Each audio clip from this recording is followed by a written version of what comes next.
The AOC makes up nearly 400 personnel, of which approximately 350 are part of the Florida Air National Guard's 101st AOG. Now, these patrols are not just during the holidays, but something the Sheriff's Office offers year-round. One of the easiest ways to let a hacker into your system is being careless with passwords.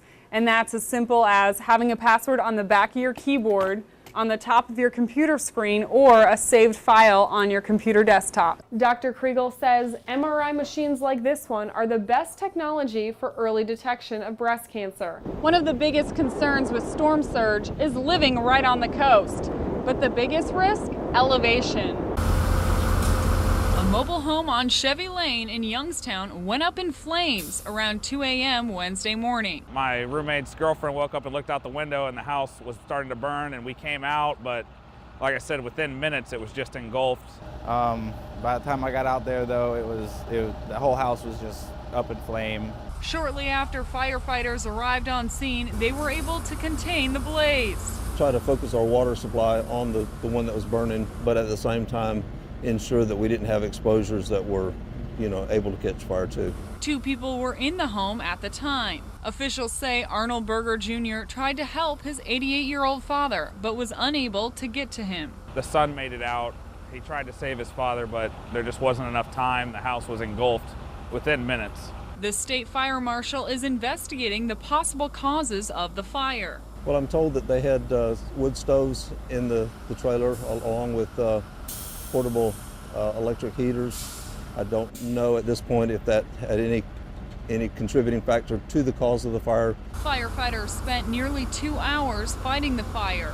It's a mobile home to begin with and had multiple add-ons built on, which gave you a great crawl space under it, which allowed air ventilation under the structure.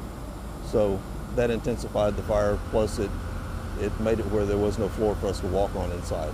Jason Pruitt lives next door and has ties to the family. I mean, I've lived here my whole life.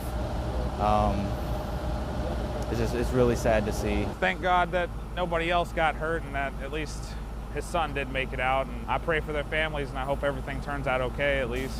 In Youngstown, Meg Rose, News Channel 7.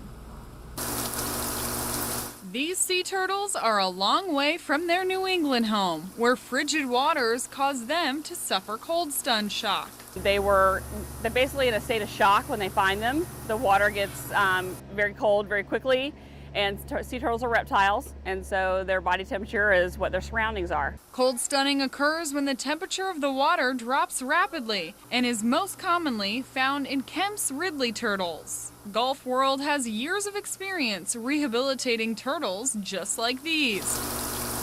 But this is the first time a New England aquarium has reached out to the Institute for assistance. When we receive the turtles, the first thing that we like to do is get them in the water as soon as possible. It took just a little over a week for these sea turtles to be Gulf ready. Once they warm up, they bounce back quickly. It's just the initial shock, the comatose state that the animals need help with, and they just need a warm area. They're finishing loading up the rest of the sea turtles, and then they'll travel over 100 miles to St. George Island, where they'll be released into the Gulf.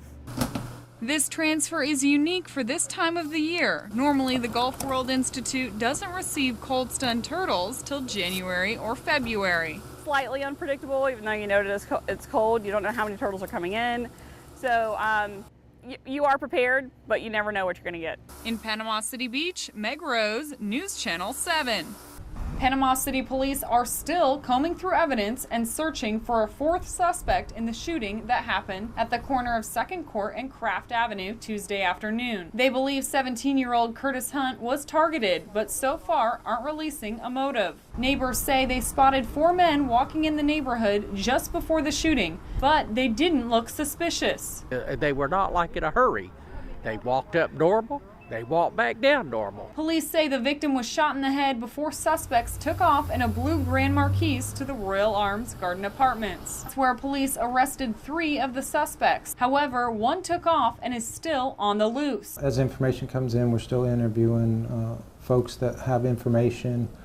3 subjects have been charged in this crime, and we're anticipating more charges to come out. Thor says since they believe this was not a random act, there's not reason to believe the area is more prone to violence than others in the city.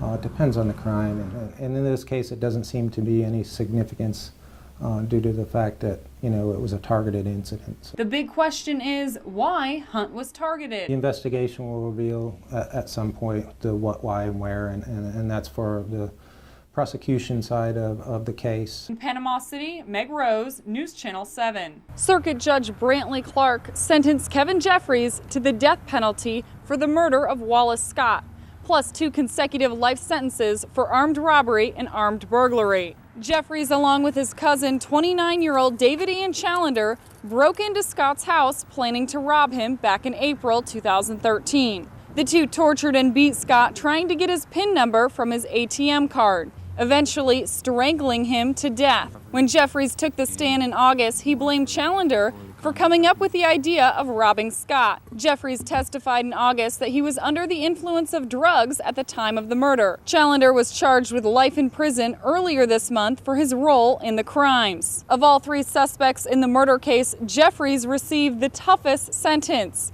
the death penalty plus 2 consecutive life sentences. With the death penalty, it's an automatic appeal to the state Supreme Court.